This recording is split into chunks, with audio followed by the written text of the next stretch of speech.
Right. Hey, everybody, welcome back. This is Words with Dani, and according to Dani, also Words with Emily. It's been a few weeks. We got a little off schedule and off track here, and we had a false start this morning, but now Dani has her rose-colored glasses on, and so we're ready to go. What's going on? I just want to say I love you so much. Oh, I love you too. Yeah, it's a trip right now, and hi. And we started talking about the Matrix, and it didn't sit well with me. Yeah. We all get a little triggered sometimes, right? Yeah. It's all right. Yeah. And also, and this kind of goes into what we're going to, the main theme of what we're talking about today, which is going to be like, what happens when like your paradigm starts to collapse, right? Yeah. So even those of us who are somewhat enlightened, somewhat awake, somewhat aware, like whether we're aware of it or not, we still have some of these constructs and paradigms and things like that in place because that's normal human nature to do that. And when something challenges one of those that we hold sacred, one of the little paradigms that we have still off to the side somewhere that helps boost our morale or gives us some comfort in an otherwise insane world, when one of those starts to collapse, it can be really traumatic. And sometimes what adds to that trauma is when somebody who you assume understands that doesn't get it because that's not the same like thing that their paradigm is built on, right? Or they've already dealt with that portion of the paradigm collapse, and you know maybe there's one that you've dealt with that they haven't, and so sometimes there can be a disconnect based on that. And so we experienced that this morning, and we've worked through it, and we're ready to go on here. And I think in times like this, when the world is crazy, right, it's the normal human thing to want to turn to some form of spirituality or some form of mindfulness or meditation or some sort of like group or community that like can help you feel good in these trying times. And it's really difficult when you find that like that was built on possibly quicksand, right? Or something came in and the termites are in the building, right? And hollowing out the walls from within. And so you sent me a couple of weeks ago, it was probably more than a couple of weeks now, this video of a guy named Robert Thurman, who, like you said, was big in the yoga community. And like, this was just what I kind of heard at the time, something about like the Dalai Lama and George Soros. And like, for me, it was kind of like, oh, okay, well, I've never heard of that guy. And yeah, George Soros, Dalai Lama, I already know that kind of thing. And I failed to grasp why you were upset. And so can you explain to people like who Robert Thurman is, what happened, and then we can get into this kind of conversation, because another person said almost the exact, without the Robert Thurman part, said a very similar thing to me that you were kind of saying. And this also happened in a similar way to another friend a few months ago with one of their sort of spiritual heroes taking a fall. So tell me what happened. Yeah, so this is the Matrix trauma that was informing me today. And this is like me right now integrating that destabilization of my reality construct. Robert Thurman is like the preeminent Tibetan Buddhist scholar in our country. I've been following him and reading his books for 25 years. He's a high teacher of the Dharma. And he's also Uma Thurman's father, P.S. So I was watching a Dharma talk he gave on bodhisattvas for another project. And like when he speaks about Buddhist precepts, it's beautiful and it's very much alive. And I have a deep connection to that lineage. And he interrupted his Dharma talk to go off on climate change deniers and Republicans as like being the problem and all this rage. And I found it super shocking. So I messaged him and I sent him a couple emails inviting him in on the Buddhist precept of right speech, which is like the primary, one of the primary Buddhist precepts is not speaking in such a way as to cause division, shame, blame, whatever, all of which he was doing. And then I was surprised because he engaged me on Twitter and he was responding, and I felt, oh my God, my teacher is having a conversation with me. And then he made a 90-minute YouTube video in response to our exchange. And in it, he not only defends the hate speech out of nowhere, like literally out of nowhere, like 60 minutes into his sort of rant, he says, and because of the dear George Soros, we're going to be led into a better future with the UN one world government and how wonderful that will be. And he just starts going off on this crazy globalist rant for no reason, which had nothing to do with our exchange. And I felt like I was in the Twilight Zone.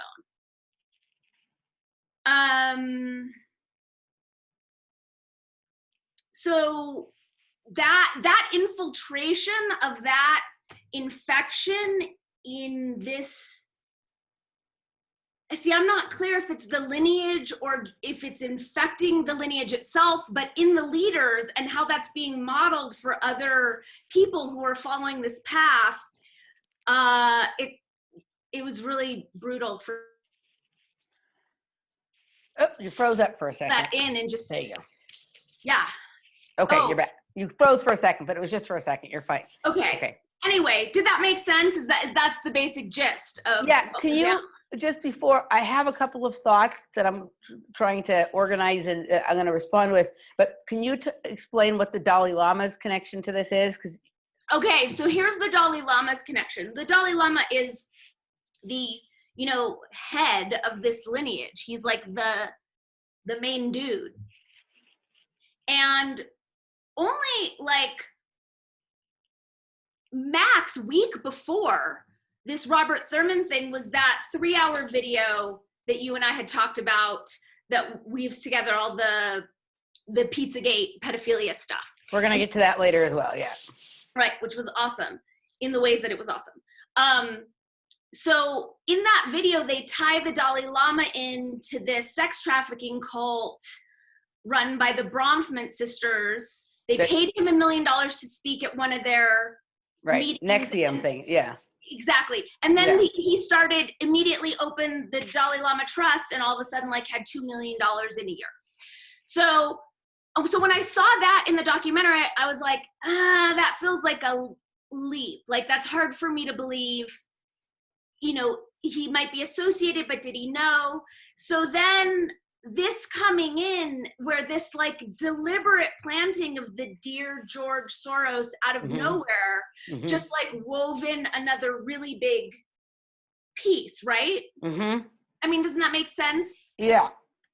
So a couple things, and some of this may go some level to explaining why I didn't quite get why this was so upsetting at first, but then also how I do kind of get it. So,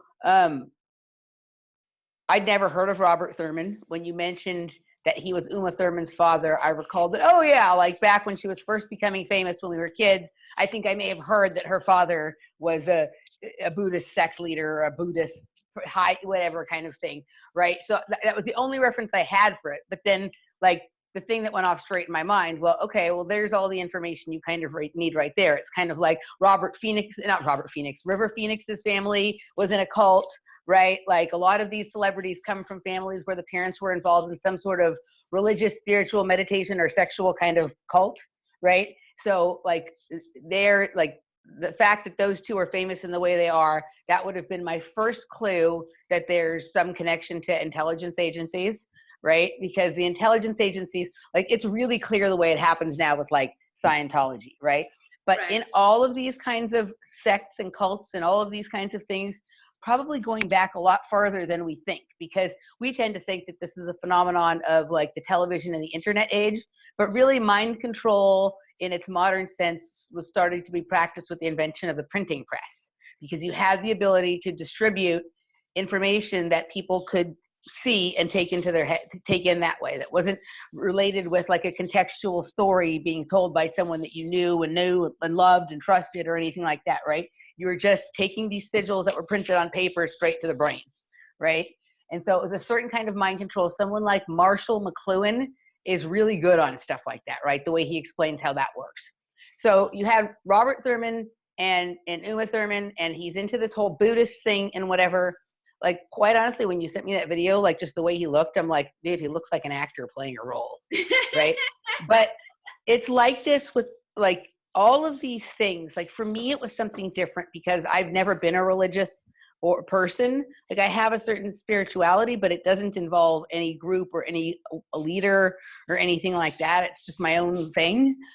So for me, the closest thing I can compare it to would be like how, and I don't want to say she's fallen, but how I now view Valerie Condos, who was the UCLA coach, who used to also be the coach of Jets, how I view her now as opposed to how I viewed her for most of my life, right? To me, she was unique, different, a breath of fresh air, like a complete departure from the system.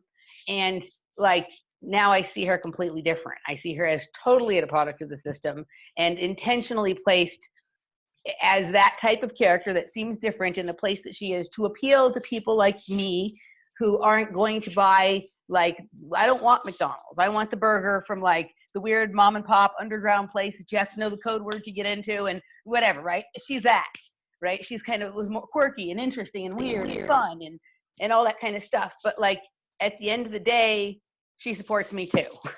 You know what I mean? At the end of the day, she's caught up in the pay-to-play scandal with the celebrities paying, or the wealthy people basically buying their kids' way onto athletic teams and things like that, right?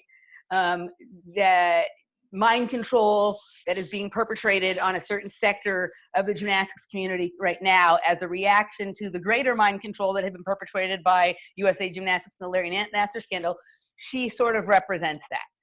And at the same time, I still admire her choreography. My little girl still wants to believe she's a magic, fairy princess that rules the, all that kind of stuff. Right. So for me, that would be the closest one I can think of right now. Like, the only other one I could think of that would be like with somebody more famous would have been like when I realized like Madonna was, completely into evil stuff, right? Like when that transition happened where she went from like sex sort of goddess in charge of her own career, then to this weird like spiritual Kabbalah thing, and then she's just straight up Baphomet kind of, all that kind of stuff, right? Right. That shit. So like, but I was already jaded by that time in a certain way, so it wasn't that hard for me to get my head around, but it was disappointing. Yeah. So okay, so that, and then one of the things that I wouldn't have known or suspected because it's not my paradigm, but I just picked this up from you in a general conversation one time, right? Was that I never, and then I heard it everywhere else after that. Like, I would not have thought, and this is, I still feel silly saying this now, as like yoga and meditation groups as like ground one for sex cults, which they are. Well, wait, hold up. I don't think, like, the Tibetan Buddhist lineage is not a cult. Like, there is a deep, powerful, authentic lineage. Because aren't there cults that have popped up in groups around it, like offshoot sects, groups of people around it that there have become kind of cult-like? Not that I'm aware of. Also, keep in mind, Robert Thurman is a scholar. Like, he's not a religious figure per se. Okay. My sense of it, and this could be magical thinking because like I'm still processing this binky being taken away, right? Like, yet another one, because I thought, like, yes, of course the Matrix is infected, but I thought that this this lineage, or this spiritual community informed by this lineage, was like holding us and me on a larger level, like a larger, more macro level. And so that, like, now I'm integrating that's been taken away. And that's like, hence the like, no Matrix. Like, I will not give it an ounce of attention type So thing. I think a couple things are happening. I think some of these religions, spiritual philosophies, lineages, teachings, all these kinds of things, some of them have been infiltrated and taken over, right? Others may have been bunk and created from the very beginning. The one you're speaking of is really, really old, so that would have to be an awfully long conspiracy. So my inclination is to say, no, that it had an organic start.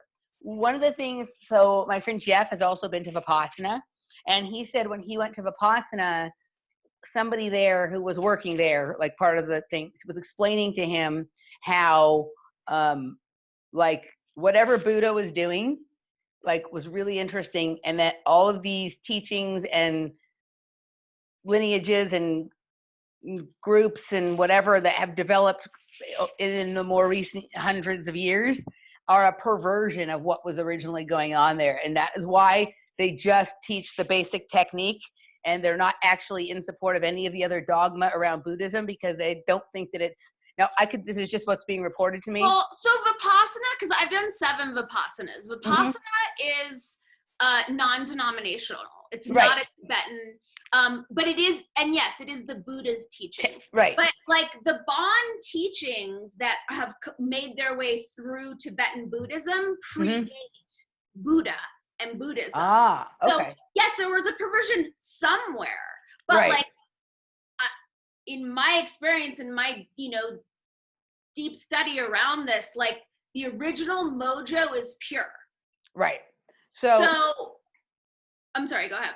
Yeah. So my point with that just was that I think, however, like clean, pure, whatever some of these things may originally have been, the modern people explaining them to us, practicing them, spreading these dogmas, teachings, whatever, however you see it around, like they're not really from that, even if they think they are, right? And that, everything, just like every government, every religion, every sort of institution that we once held sort of sacred and dear, but some of them really were not from the beginning, has been either compromised or infiltrated in some way. My intuitive sense, and you can tell me because you know more on the timing, I feel like the Dalai Lama is the entry point for the infection currently. Is that, are you alleging that it goes deeper? I think it's further back. I think we're talking about Gandhi for sure, like on those levels, what's Gandhi's story then? Well, I think all of these people that have been lifted as like spiritual leaders or way showers for the entire world, your Mother Teresa, your Dalai Lama, your Gandhi, even someone like your Yogananda on a certain level, right? Although like my only understanding of Yogananda really is from actually reading his own book. Yeah. And like, I really like him, right? But all of these people who are sort of loved by everybody, no matter their spiritual flavor, like these people are seen as pillars of like doing what's right kind of thing, that all of them in some way have been either themselves or their message and their movement that kind of followed behind them, or that they sort of started, has always been steered and controlled by intelligence agencies, think tanks, all of that kind of thing. So like, but here's the other part of this, and this goes for the Dalai Lama and for Robert Thurman, right? There has to be some organic grain of something real there with the person for them to have appeal to people in the way that they do. You can't just like, you can't, like, we can argue, like people can go out for gourmet burgers and argue over like, does this place have the best one? Does this place have the best one? I like mine with blue cheese. You like yours with sauteed mushrooms. But everybody pretty much, unless they've only ever had one hamburger, can agree that McDonald's is not a gourmet hamburger, right? So like, there's something special about these people. And then for someone who likes something a little weirder and funkier, right, there's a Robert Thurman. He's not on the same level as the Dalai Lama. He appeals to someone who's like a little bit more intellectual and a little weird and cerebral, and right, okay. Yeah. So there's like a version of it to appeal to kind of all of us. And unfortunately, like it's the same thing that all academia has been infected by, right? The same thing. It's like that same mind virus. And it's George Soros at this point, right? At this point, like, so a couple of things. So I've been hearing this stuff about Dalai Lama for a long time. I knew about the Nexium cult stuff. I've known about, to me, he looks weird to me.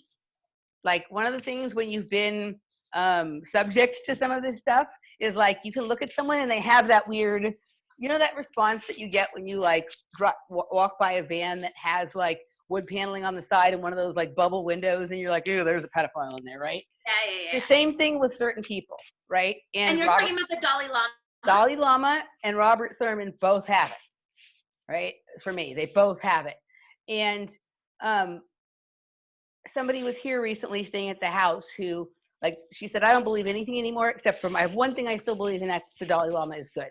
And this is where people get into trouble with their thinking, and where I think, like, and it's hard, this is a hard pill to swallow, right? But I think this is how we protect ourselves, is there are no heroes. Right. There are no people that aren't subject to the same thing that we hold researchers, alternative media people, so right? Like they, if someone is being funded by George Soros, they need to be challenged on that. Forget everything else they taught, right? Like, why? You know what I mean? If somebody is having anything to do with the CIA or the sex cult, the Dalai Lama has enough people working for him that they should have known that that's not okay. Right? That's not possible that they didn't know. Right. So, like, we have to, you know what I mean? And unless the Dalai Lama is the first person to say this, like, if he got tricked, he should have been out there making a statement, oh my God, I got tricked. Like, right after it happened. I went to this thing, I thought it was going to be a spiritual talk. These people he's not dumb. You know what I mean? And so, like, we have to hold everybody to the same standard and understand that there are no heroes.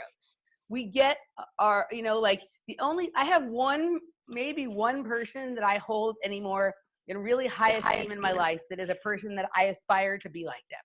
And it's my friend Jeremy. Nobody here knows who he is. He's not a famous person. I've known him for over 20 years. He is the hardest working, most moral person that I know. And that's why I look up to him, and for no other reason.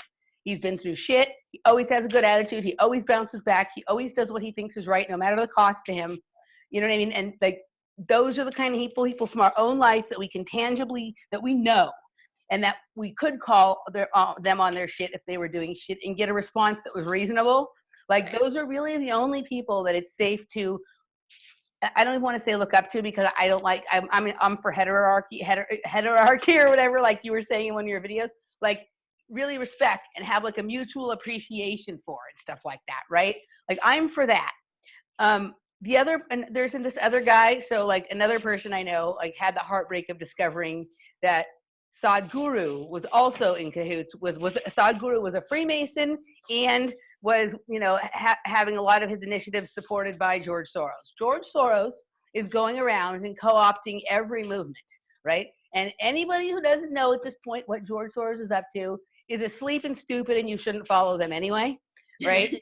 And so there's no excuse for someone who is a spiritual leader to take money from somebody who decimates economies and who steals property from other Jews to avoid, like, being, you know, sent to the ovens, right? Like, there's no excuse for that.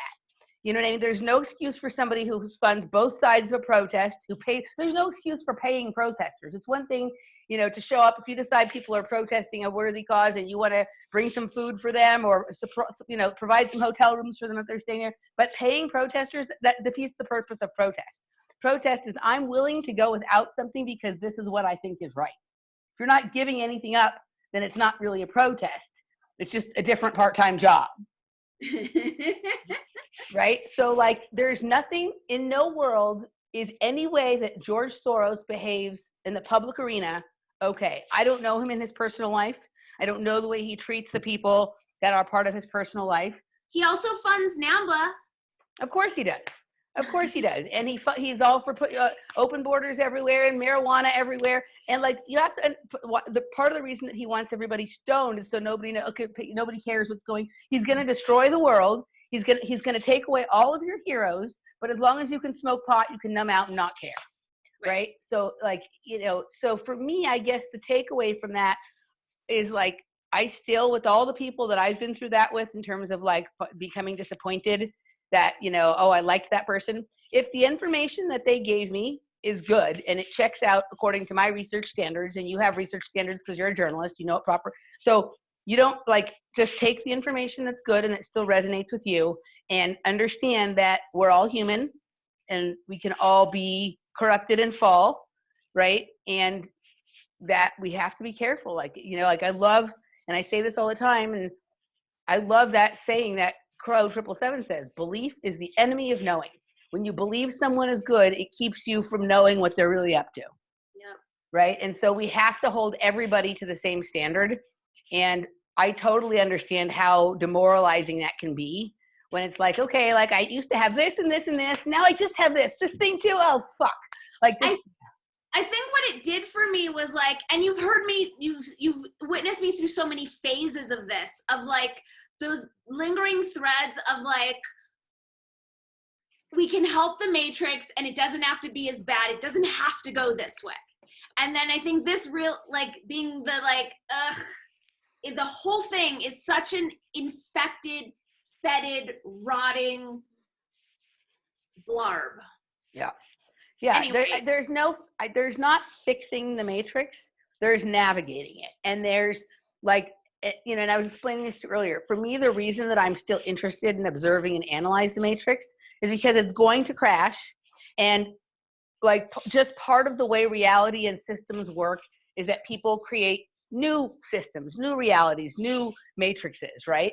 And like some of the fundamental techniques of erecting one of those, like you can learn things from them and you can choose to create your own system with your own group of people and not do any of the icky stuff, right? But it's like part of the observation is going, oh, I see what happens when this starts to happen. This is the fallout. This is what happens to the people in the matrix. This is how you watch people with genius level IQs like wander around like bumbling idiots, sweeping the aisles full of toilet paper.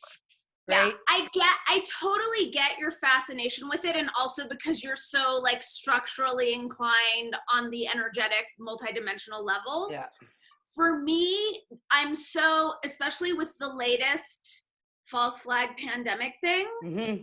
I'm so acutely aware of how much toxicity and mind control is in Everything. is in all the languaging around it, any talking about it, that like, I don't know, I'm very tempted to pull the entirety of my attention away, like go live in an under ocean cave somewhere. Right? Yeah. I think that's where we actually originally come from, or under ocean caves. It would be nice to get back. Right? Right. So, yeah, I totally understand. And I think for me, like I'm super careful about balancing the way I engage. Like I will look at all the awful stuff and be aware of it. But I also balance that with like looking at the part that's funny about it and laugh about it and whatever. And like, that's where like the addition of someone like Sonia's sort of information and style of perceiving things has really helped me to balance the two, right? Like she laughs about fucking everything. Like and people get offended about the fact that she's laughing about shit that they think is serious, right? But she understands the vibration that's created through laughter and that how that sort of just dissolves all of these crystallized fears, right? And so like I think, unfortunately don't live in an underwater cave. So whether it's real or unreal, people are freaking out about it. And that does have implications and effects on our lives. And so I think like the same magic that we're going to employ to be able to move seamlessly through realities and dimensions and stuff like that as we continue to progress is how we move through these situations with people. Like how we move through our trip out to the grocery store and make a good time of it while still having your peripheral vision on what's going on. You know what I mean? So I think it's the ability to be in this world but not of it.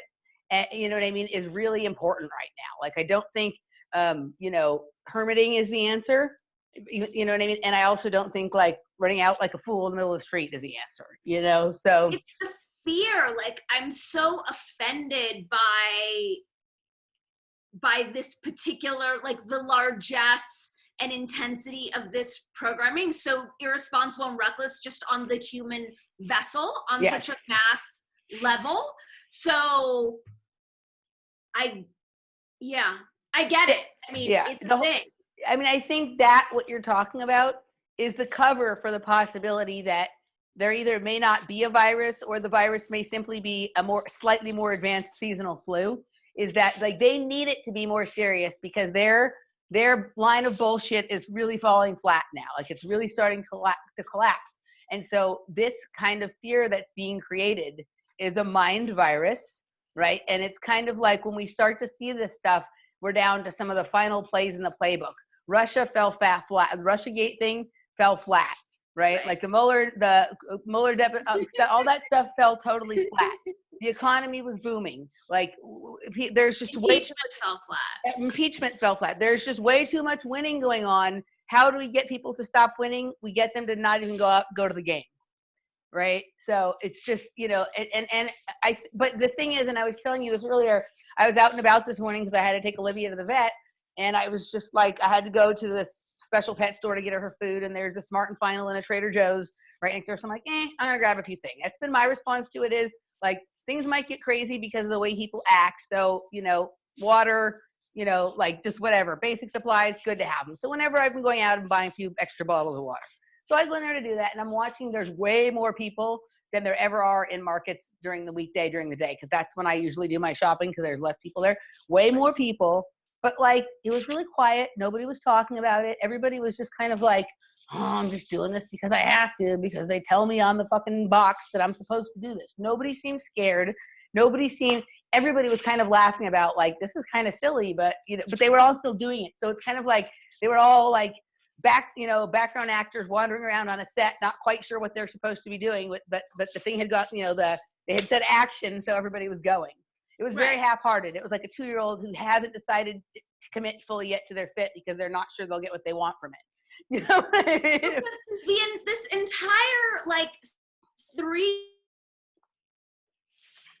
3-year bombardment of like 1,000 decibel fear that came after the election is all conceptual. It's all, what if our present moments are just as abundant, safe, blessed, all these things, but people have been whining, and it's just like the crescendo of it, of this thing. Like, I do not know anyone who has had it. Yeah. Do you? No. And so, yeah, I mean, my thing about it, and I know your take on the Q stuff, but as far as like deploying 30,000 troops in Italy right now from a guy who's America first, so it's not like to help. That's not a play you would take. Feels like it just seems very logical that all this is revving up for a big deep state reveal. And yes, a big part of that is like, I'm hoping. Okay, so let's kind of roll into now like the next sort of part of the discussion, which was about the same time Dani sent me the Robert Thurman video. She also sent me this video that was like a 3-hour documentary that had been done in 13 parts, but somebody took the time to condense it all into one 3-hour thing. And so like I kind of avoided it for a couple of weeks because Q. But eventually I was like, okay, like I'll watch it because you kept saying stuff about it and whatever. So I was like, I'll watch it. And like off the bat, the first 2 segments, I had a huge problem with it right away because it was like all this information I'm about to share with you is all because of Q, right? And it was also very pro-Trump, like Trump is here to save the day. So like so my 2 problems with that are basically that like none of this ever originated with Q. There's people who have been like all of these kinds of things that Q is saying, trust the plan, there's about to be a big deep state reveal, like since I entered the alternative media almost 20 years ago in terms of as a listener, there have been stories like this, right? Like, okay, so first of all, there was that, like this all didn't start with Q. Second of all, like just this goes to what we were talking about before about everybody is just a person and we can't hold people at different, like Trump is just a man, right? He does some totally obnoxious things. Every once in a while he does something good. We should credit him when he does something good, and we should criticize him when he does something bad. So he's not here to save the day.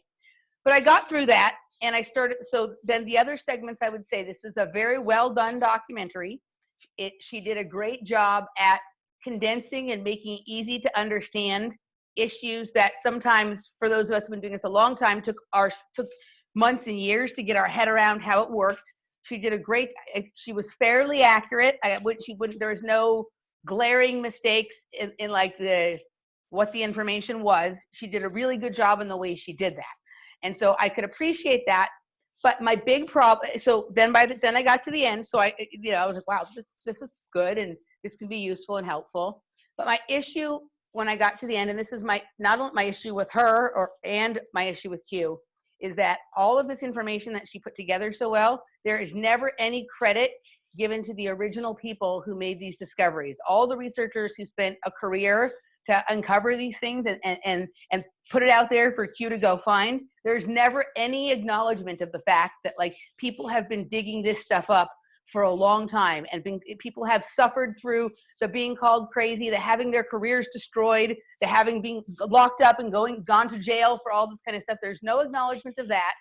And then there's also some more of the Trump gonna save the day thing at the end, but then the way the last video ended with this idea that John F. Kennedy Jr. didn't really die in the plane crash and is gonna come back to save the day.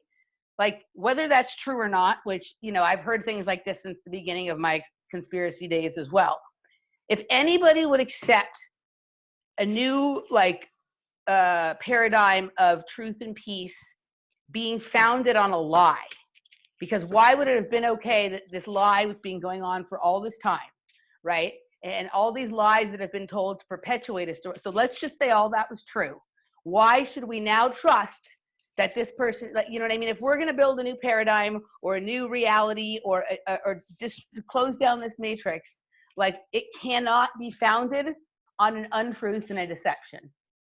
And so those are my problems with it. But the way that the information was condensed and put together, I thought was really great. I think she does herself a disservice by the focus on Q and by the Trump praise, because there's people who, once you say Q or once you say Trump, will not pay attention to anything else instead.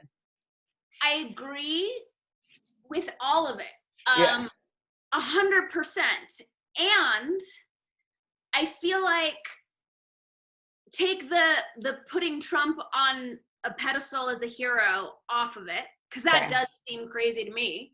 Right. And the time travel and the John F. Kennedy, the other stuff is true, and we know it's true because we've been tracking it forever. And as far as Q, which is not like a single being, it's right. So as far as Q compiling and curating the data, like, I hear what you're saying, and I feel like it doesn't discount the veracity of the data, and the fact it doesn't. Yeah, it doesn't. Right. So if you take the crazy and I guarantee that the people who did all the original research, they're most concerned with it coming to light, and so they really wouldn't care. But this idea that Q is a savior and that Q, this like, but Q isn't even a thing. I think Q, I get it, because I've heard this pushback from other people with your expanded breadth and library of knowledge as well. But for, like, as far as bringing this information and compiling it and doling it out in such a way that so many more people are now hip to this, because think about how many people were in this conversation a decade ago. Yeah. Do you know what I'm saying? And it's true. So, and what has been going on as far as the Soros socialist, globalist elite psychopaths revving up with this pandemic craziness, that seems like an obvious move. Like, it's so big and bold that it would counter the reveal. And why else are 30,000 troops in Italy, where the Vatican is right now? I'm going to have to look further into that. Like, I don't know why that would be, but all I'm saying is we've seen things like this before. Like, back during the Obama administration, there was all of the patriot groups were convinced for a long time. Every week I heard, this will be the last week of Obama's presidency. He's about to be taken down. This is about to be exposed. This many people are on the... Do you think it's never going to happen? Do you think it's never going to be exposed? So I don't think we're going to get a Hillary perp walk or I don't, I mean, this is here's the thing. Of course I want that, right? Of course, anybody who's pursued truth for their whole life, we don't pursue truth if we don't, like, ultimately hope or see that one day that stuff is going to happen, right? And I guess, and I'm just going to go back to this Q thing for 1 second, and then I'll answer the bigger question. This idea of just trust the plan sounds to me like when like New Agers say, you just have to have positive intentions, or people who go to church just pray and everything's okay. Jesus is coming back. I don't like that. I don't like this just trust me kind of thing, because we've been just trusting people for a long time and look where it's gotten us. So I don't like that aspect of it. I don't like a savior, or we're just waiting around and coalescing around this one thing. I do think that the reveal has been happening. I think that like everything we do on a certain level does matter.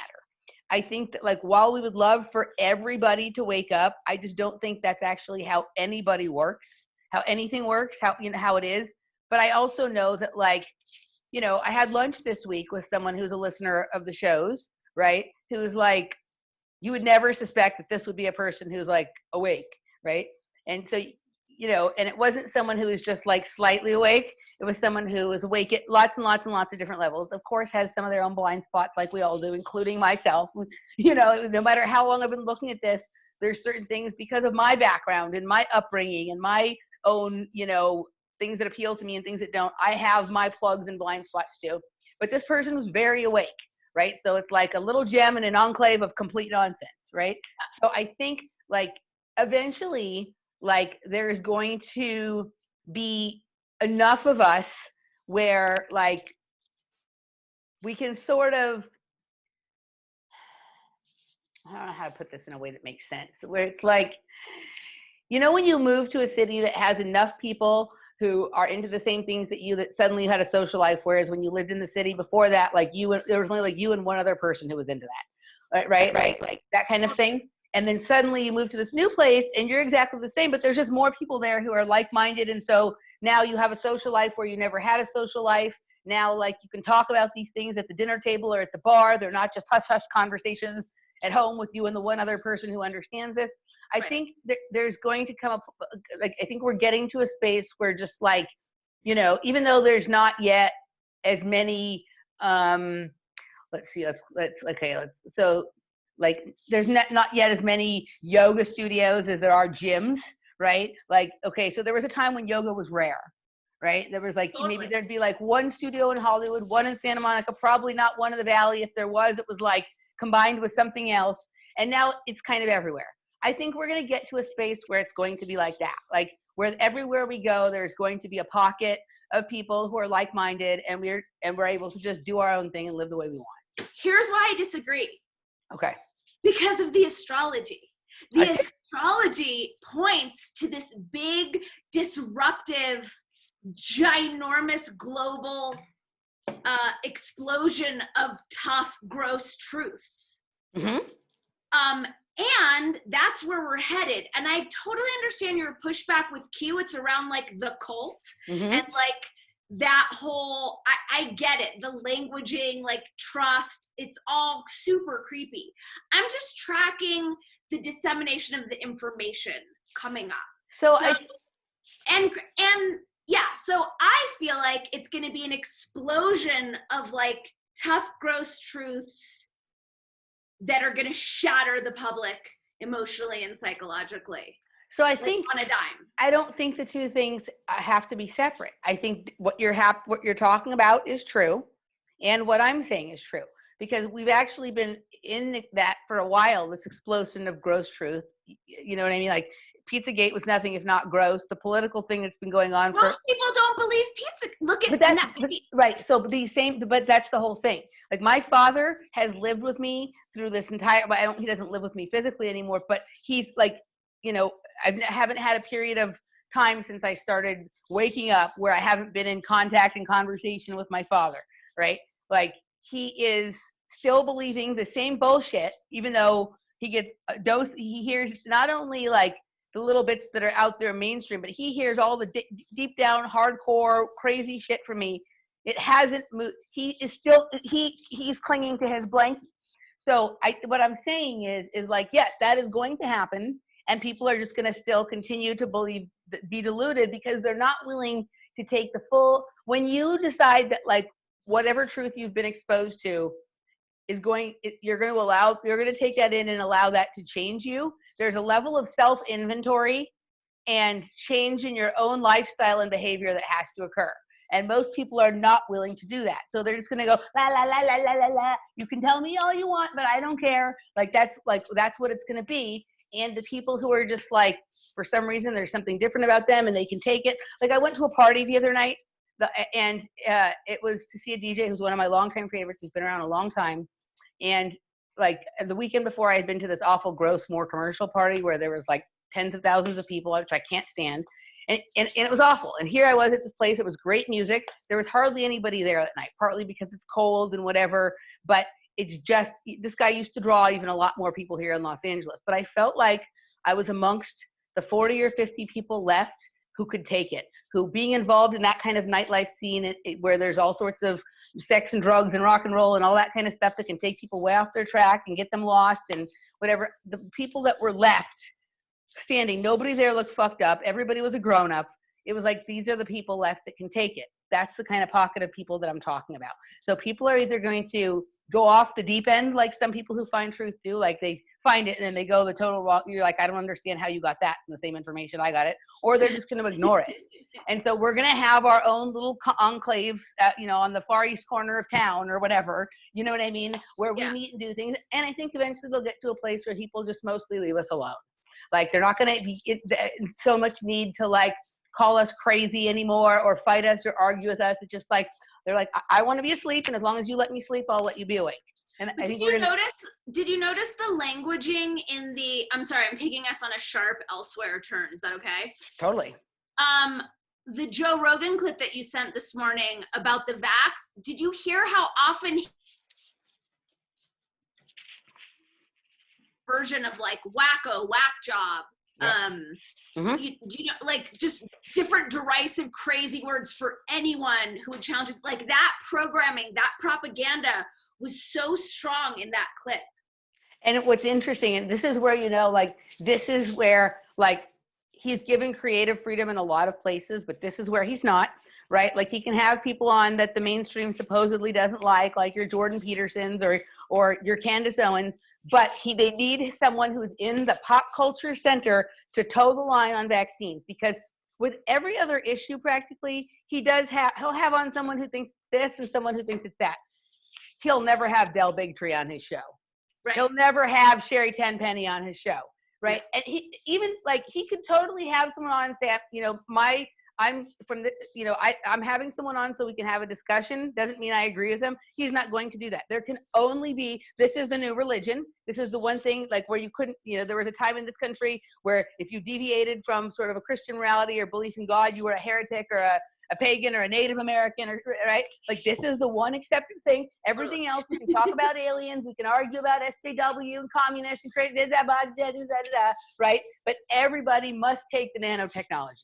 Everybody must take it because we all need to be connected to the DoD cloud, right? Like that's, so that's it. So that's where, when you watched how controlled he was, even the way he was sitting, he just seemed very tightly wrapped, like not like anxious, but just like, okay, like, like the way a little boy who's rambunctious and likes to play outside has to sit quietly in like church on Sunday when it's Easter, and they like have their hair combed to the side and they're, like they just look like very contained for how they normally are. Do you think he's conscious of his selling out and like has trouble? Nope. Like this is where like it's a fascinating, like there's a lot of people, alternative media who are just like, Joe Rogan's a shill, blah, blah, blah, right? There's no value there whatsoever. Wrong. This is a person who like, that thing we talked about earlier, there has to be something organic there, or otherwise this many people are not going to flock to them, right? Because people like that experience of something real. But because of so much of what he preaches and has had success purveying in his own life with like, do what you want for a living, don't kind of fold to, he does what he wants. He, is like, he likes to play hard. He works hard. He's an independent thinker, quote unquote, whether he is or not. But like, he doesn't do a lot of the things that other celebrities do. Like, I don't want to do that. He doesn't feel like he has to. And so like, he really believes, I think he really strongly believes that it's impossible for him to be mind controlled or swayed or anything like that. I think he really thinks that he's been intellectually convinced about these topics. And that's why this is so fascinating and so powerful, and how he's really become the center point focus from, I mean, like Sally was like, my mom fucking quotes Joe Rogan. My mom watches Joe Rogan. Right? This is how they've done it. You know what I mean? When like, you get someone who's such a radical thinker, right, seemingly pushing for the toe the line thing, like it gives it so much more legitimacy. Like it's brilliant engineering. It's brilliant. And he's very smart. You know, he gets a long way off of playing like I'm just a dumb jock kind of thing and whatever. He may not have like the most like scientific or technical or mathematical mind, but he's also a fighter, and he understands that, like, you know, the sort of geometry of that kind of battling and whatever. So he has all those same elements, Dani, that you or I have, which would be a reason why it would be important to control somebody like this. Right? Like a good combination of intellect, creativity, physical ability, big personality. You're not the boss of me, all that kind of stuff, right? It's the same. He's not different than us. So I am harshly critical of him for the nonsense things he does. I appreciate it when he does something good, and I both despise and have compassion for him. Yeah, I mean, I think equal parts. That is the key shift that, like, we need to make as a culture, is like to not throw the baby out with the bathwater, to not like believe everything he says, or not to think that it's all worthless because some of it is propaganda. Because I've noticed, like, consistently in the attempts that I've made to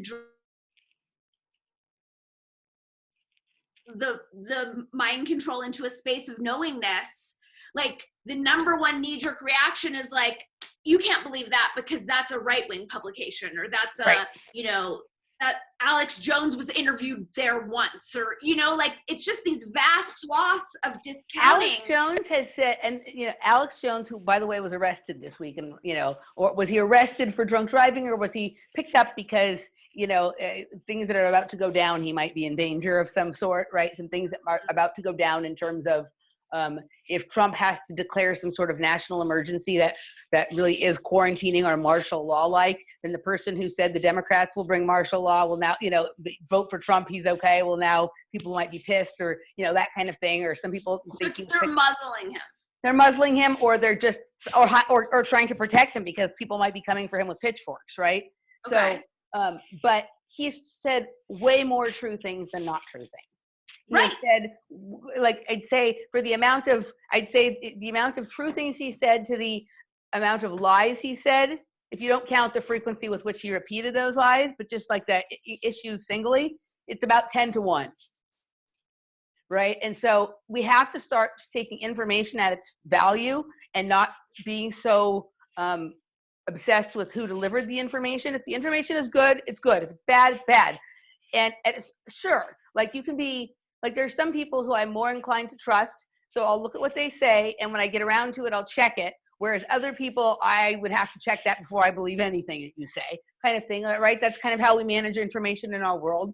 But then this goes to something I had wanted to talk with you about a couple of weeks ago, and we don't have to go deeply into it, but this goes to the thing, and I think this is the mistake of an idea like unity consciousness, okay? I think it's a beautiful ideal, but it gets us into this thing where we're like either with people or against people, right? That's not unity consciousness. Well, before we get started, let me ask you, what is your definition or your idea of unity consciousness? Us, them is duality. Unity consciousness is knowing our inherent connection as one single human family, and honoring our fellow humans from that consciousness. Okay, so that I don't have a problem with, but a lot of the people that I hear pushing an idea of unity consciousness use that term when they're trying to get people to stop arguing about things that are actually worth arguing about.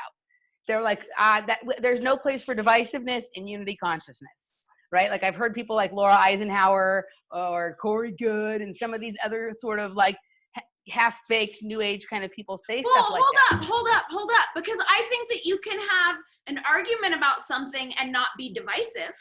Right. Like, I get what you're saying, but here's my thing.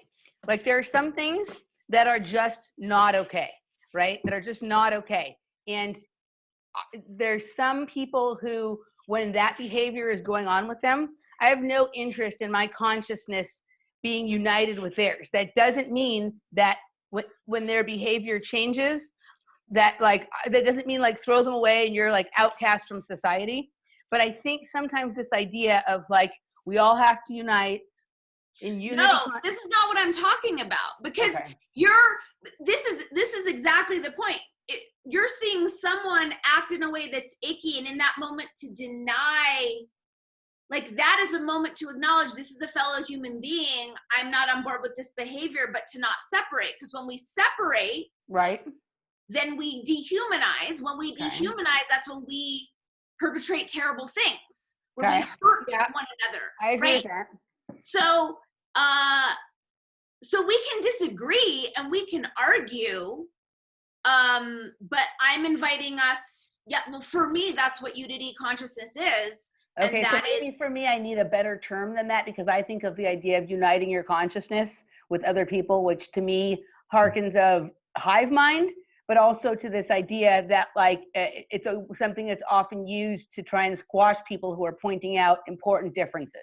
Okay, so I'm not seeing unity consciousness as like an active thing one does. I'm seeing it as our resting state. Okay.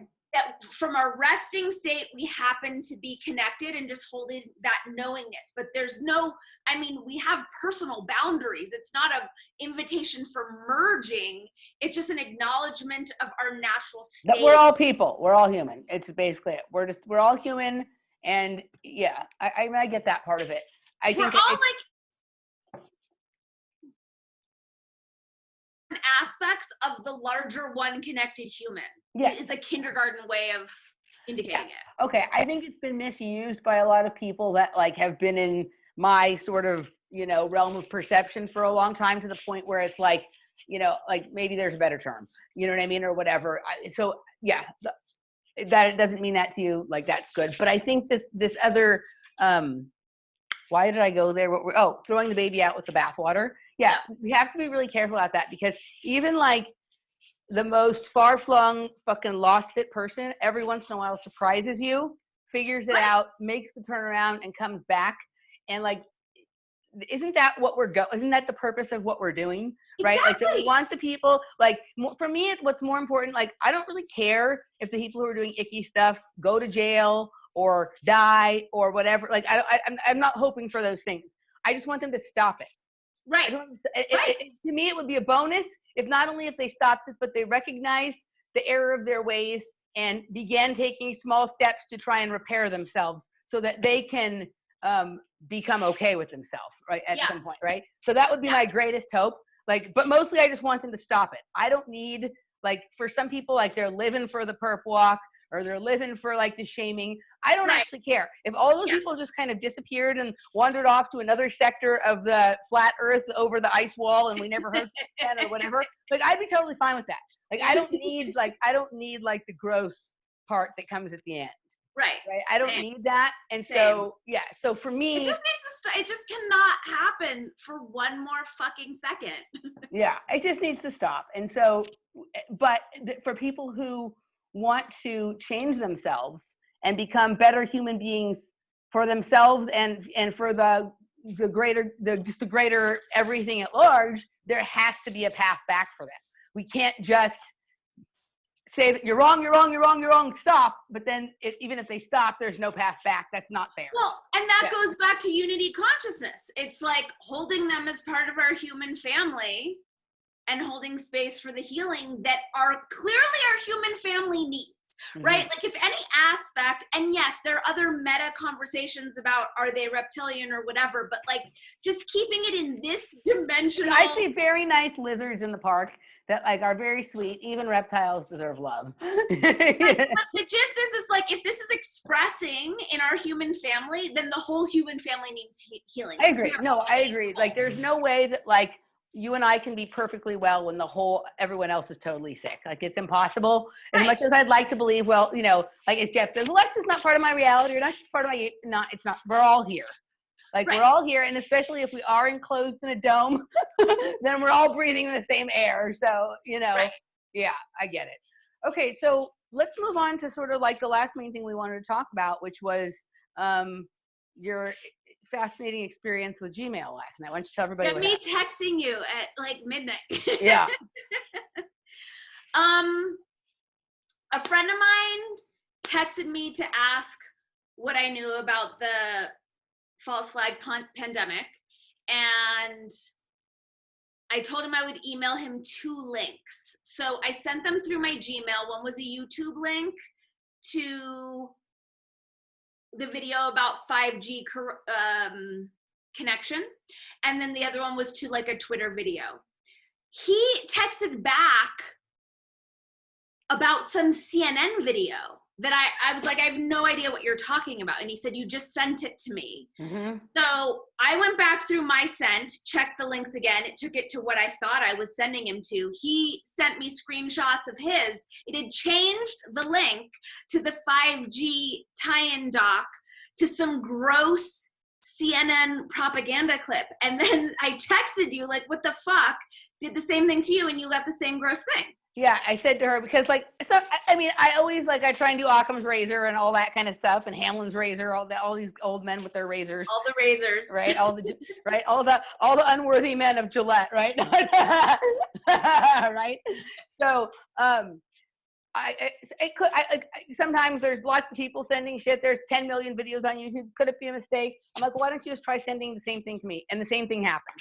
It went right. So this is like, you know, they have everybody freaked out about, okay, so a lot of people think that, oh, you need to encrypt your email so that they don't read it because they're spying on you, right? And people miss the possible idea that, well, no, actually, they're just going to change your shit and sow discord and dissent into your life that way. Or even just like, if we got into a state where like nobody knows what's true, it's hard to trust anything, and even the normies started to recognize that.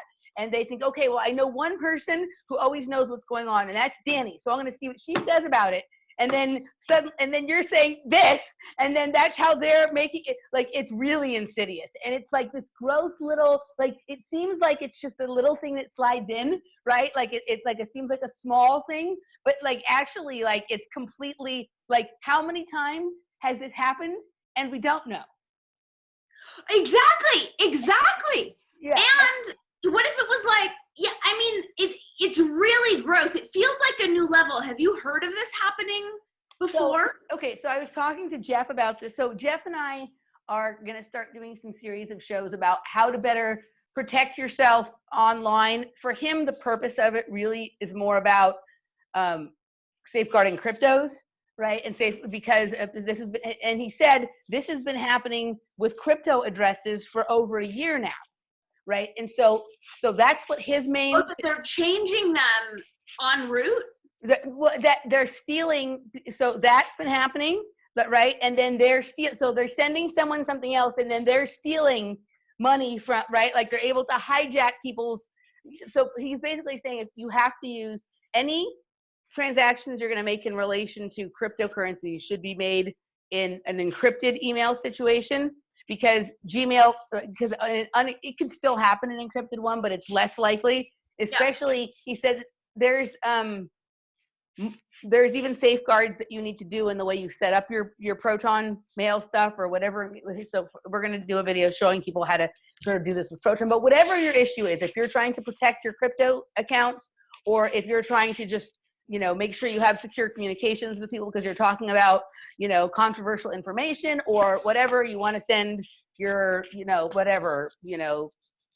text porn to whatever the fuck it is, whatever you need to have protected. It isn't just to keep people from spying on you, but at this point, people are actually changing stuff, right? Like, have you heard of this happening with links and media? I mean, I can't say that I've never heard of it. Like, I've heard of people sending a lot of emails and them not showing up, that kind of stuff. I've heard of that. What it makes me, I'm curious about the new Google agreements. We got this onslaught of user agreements. The thing that it's making me think about platforms. Is, how like YouTube now, if you talk about vaccines or climate change, they'll post some link to the Wikipedia description underneath of what it is. If you talked about vaccines on YouTube, I think you get pulled down. No, because they'll big trees. Okay. No, but they'll link to anything you talk about that's controversial. Oh yeah, it has the Right. Wikipedia So, right. propaganda version. So I think what this could be is I think it could be as devious as we're just changing this, but I think it is ultimately that. But maybe like they're deciding that like, okay, so if the person is talking about coronavirus, right, and giving misinformation by saying it's 5G, which is what they're saying, and they'll post something else underneath about what the World Health Organization says it is, right? Like this may be like the go-to mainstream, like authoritative, like this is what the authorities approve of video. Like that may be the main place that they're referring people for like counter information. Right. It's like the World Health Organization, the CDC, right. the UN.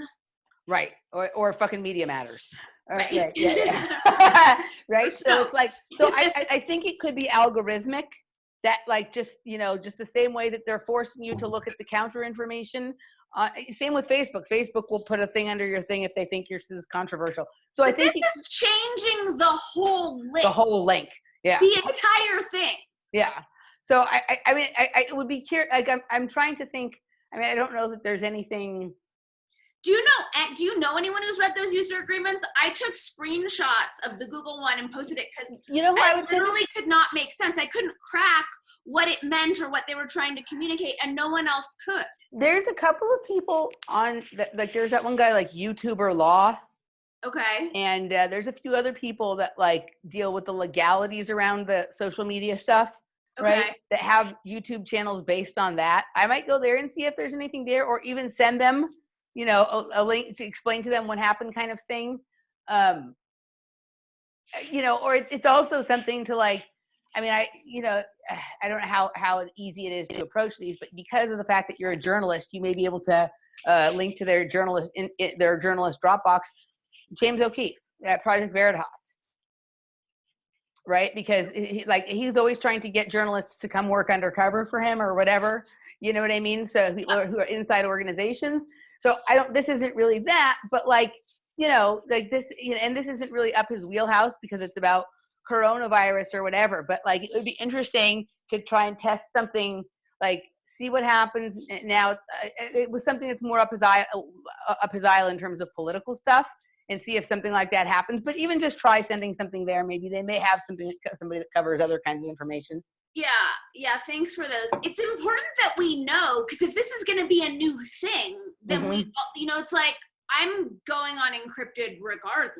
Like, yeah, so I think I don't ever want that. Like, I was so mortified. I was like, you thought I would send this? Like, are you kidding me? I think the other thing to start doing is to start, if there's a video that you think is important, download it. You get a YouTube, you get a downloader and download it, right?